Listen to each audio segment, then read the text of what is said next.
morning. 1966. So, all right. Thank you, GLers. Have a great weekend. I'm getting a fun Friday vibe here. I am too. What have I told you for a long time? Save money. Don't talk so much. It's not how long, it's how much. Quit singing your sentences. Yeah, you say don't Tells sing them a lot of everything. stuff. Stop playing with it. Fill this car leave it up alone. with gas. I've told you that there's no such thing as a fun Friday. God, I love you guys. I have no, you don't. You told me before the show you didn't. I do. I have the governor's complete schedule. I hope Cockwomble shows up there. He already is. I saw a television interview with him this morning at Cross Lake. It's the, actually, last night there was an on-site check-in between 3 p.m. and 7 p.m. at the Whitefish Lodge. I doubt if our governor had to be there that early. And then today there's a media event at Manhattan Beach Lodge. More on-site check-in. Then we have a fry stocking event. We have a Loon pontoon boat ride. That'll be fun. Yeah. And then they visit the Cross Lake Log Village. Okay, let's cut to the chase. Let's go. Where is the Saturday? That's tomorrow, right? Yes. Yes. 5 a.m. to 5 p.m. fishing. That's on the schedule. 5 a.m. to what? 5 p.m. 12 hours? What is the % chance that your governor, King Walls, is on the water for 12 hours? Cockwomble will be home by noon. Be my guess. 8 a.m. to 8:30 a.m. a launch ceremony at the Army Corps Cross Lake Rec area. 11:30 a.m. to 1:30 p.m. a shore lunch, walleye and wild rice pinwheels, baked beans and slaw, and chips. Beverages, we note, are pop and water. Okay. I don't think Cockwomble would miss the lunch, would he? No, you got a wild rice pinwheel? Oh, boy, I don't even know what that is. It sounds good. I love wild rice. You're the food guy. What's a wild rice pinwheel? I don't know.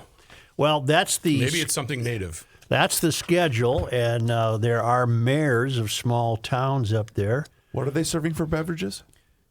Pop and water. Well, I woke up to go get me a cold pop. Oh, I love her. What was We her should name? have Sweet Brown. Sweet brown. Sweet Brown. We should have brought my pontoon up there. It's bring your own chair. It's that kind of pontoon. Yeah. Otherwise, you sit on the floor. Right. But that would have been fun. Otherwise, you might drown. Leave it. Leave it to NPR to do a Debbie Downer on the fishing opener. No. Which is a big event in this state. It's a big deal. Can I guess? Hurting Yes. mother? I'm guessing poisoned fish. Boy, are you on the right track. Are we hurting mother? In Cross Lake, Governor's fishing opener spotlights the lethal impact of lead tackle to Minnesota's loons. Oh, dear God. Dear God. Honest to God. Oh, thank you, NPR. I hadn't laughed that hard yet today. They got a long story about this. When Governor Tim Walz cast a line into the Whitefish chain of lakes in north central Minnesota on Saturday, he'll be pinning his hopes for landing a lunker on a lure that doesn't contain lead. Okay. Walz and his entourage of politicians, business leaders, and members of the media will descend on the lake for the fishing opener. But Cross Lake is also home to the National Loon Center. In fact, they're going to break ground on an $18.5 million Loon Center facility in June. Who's paying for that, Joe? It says it's a nonprofit dedicated to research, education, and conservation. I would imagine we are, aren't we? I would guess. I don't know, though. One of us should look that up. Not it. And John Mobeck, the center's executive director, and I love loons, by the way. I'm pro-loon. Pro-loon. I'm pro-loon. They're kind of noisy, Joe. Oh, it's a beautiful sound. If you're from the cities. John Mobeck, the center's executive director, said the fishing opener is an opportunity to highlight that one of the biggest threats loons face comes from swallowing lead sinkers, lures, and jigs. Oh, wow. Well, I would tell the loon, don't eat that. Yeah. Why are the fishermen leaving that, though? Don't eat that. They're not leaving it. The loon comes along and takes a gulp. Oh.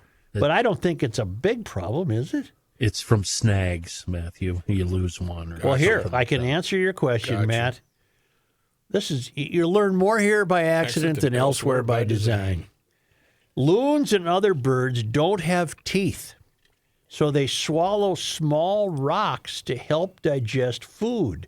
Lead sinkers or small jigs can resemble those rocks. Once lead enters a loon's bloodstream, it gets disoriented. The loon does. It can't swim, dive, or care for its chicks. Well, that's sad. That's sad. Yeah. You'll learn more here by accident than elsewhere by design. Joe Souchere. Isn't it a problem we can do something about? We must do Immediate. I mean, something right now, immediately. We must do something about this. Well, when you cast out, make sure you bring it back, your line back to the boat. When in doubt, cast out. That's right. What do you do when you catch a snag or a weed and your line breaks and all your tackles on the bottom That's of the line? why when you're out fishing, you bring all your diving equipment. You have fins, Sweet Jesus. and you have a mask, you have a wetsuit, and a depth finder, and you might have to go down 60 feet. Joe, I can take you to the very spot on the lake when I was a youth where my grandpa cast out his guy from the Twin Cities, not a big fisherman, cast out his brand new fishing rod, and the whole rod and everything flew right out of his hand like a baseball. Like it's the Three Stooges. Rookie, actual research, I want it done now. I Wild don't rice. want you to take 10 minutes because Wild